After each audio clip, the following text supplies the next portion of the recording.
আচ্ছা, তো আজকে আমরা শিখব ট্যাক্সের আরেকটা নিয়ম, যেটা আমাদের ট্রায়াল ব্যালেন্স থাকলে মানে কিভাবে থাকলে আমরা ওইটা ইনকাম স্টেটমেন্ট, রিটেনড আর্নিংস এবং ব্যালেন্স শিটে কীভাবে ওটার কাজ করব। ঠিক আছে, তো এখানে আমরা দেখতে পাচ্ছি আমাদের ট্রায়াল ব্যালেন্সে যদি শুধুমাত্র ট্যাক্সেশন রিজার্ভ অথবা ট্যাক্সেশন প্রভিশন থাকে, হ্যাঁ, যেরকম এখানে আমাদের আছে 15,000 টাকা। ঠিক আছে, তো এরকম যদি আমাদের শুধু ট্যাক্সেশন রিজার্ভ ট্রায়াল ব্যালেন্সে থাকে, রিজার্ভ বা প্রভিশন, এবং আদার ইনফরমেশনে বলে দেয় taxation reserve is to be increased to টাকা, টু বি ইনক্রিজড টু টাকা 70,000, 17,000 টাকা বাড়াতে হবে, টু, হ্যাঁ, বাই নাই, টু বাড়াতে হবে, তখন আমরা এই কাজটা আমরা ইনকাম স্টেটমেন্টে কিছুই করব না, মানে আমাদের কোনো কাজ হবে না। ইনকাম স্টেটমেন্টে নিট ইনকাম বিফোর ট্যাক্স, এটাকেই আমরা নিট ইনকাম, এটাকে আমরা নিচে বসায়া এটাকে আমরা বলে দেব যে এটা হচ্ছে আমাদের নিট ইনকাম। ঠিক আছে, মানে ইনকাম স্টেটমেন্টের মধ্যে আমাদের এখানে কোনো কাজ হবে না।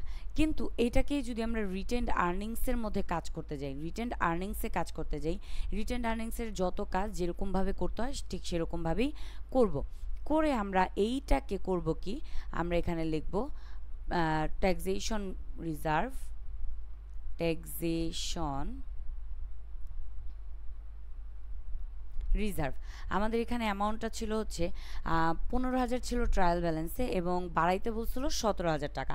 ঠিক আছে, তো আমরা এখান থেকে কি করব, রিটেনড আর্নিংস আমরা 17,000 থেকে মাইনাস করব 15,000।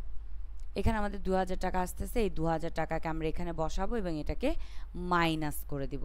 ঠিক আছে, রিটেনড আর্নিংস থেকে এটাকে আমরা মাইনাস করব এবং আমাদের ব্যালেন্স শিটে যদি আমরা কাজ করতে যাই, আমরা ব্যালেন্স শিটে লিখব ট্যাক্সেশন রিজার্ভ, ট্যাক্সেশন রিজার্ভ এটা লিখবো এবং এখানে আমরা শুধুমাত্র আমাদের অ্যাডিশনাল ইনফরমেশনে যে নতুন অ্যামাউন্টটা দেওয়া আছে 17,000, এইটাকে নিয়ে আমরা এখানে কারেন্ট লাইবিলিটিসের ঘরে, কারেন্ট লাইবিলিটিসের ঘরে ট্যাক্সেশন রিজার্ভ মানে নাম দিয়ে 17,000 বসিয়ে দিব, মানে নতুন অ্যামাউন্টটাকে বসিয়ে দিব। ঠিক আছে, তাহলে আমাদের যদি কোনো ট্যাক্স পেইড না থাকে, ট্রায়াল ব্যালেন্সে যদি কোনো ট্যাক্স এক্সপেন্স বা পেইড না থাকে এবং আমাদের বলে যে ট্যাক্সেশন রিজার্ভ বা প্রভিশনটাকে টু মানে বাড়াতে হবে 17,000 টাকা, 15,000 থেকে 17,000 বাড়াতে হবে, তখন আমরা ওই জিনিসটাকে ইনকাম স্টেটমেন্টে কোনো কাজ করব না, রিটেনড আর্নিংসে এইভাবে কাজ করব এবং ব্যালেন্স শিটের কারেন্ট লাইবিলিটিসের ঘরে জাস্ট নতুন অ্যামাউন্টটাকে বসিয়ে দেব।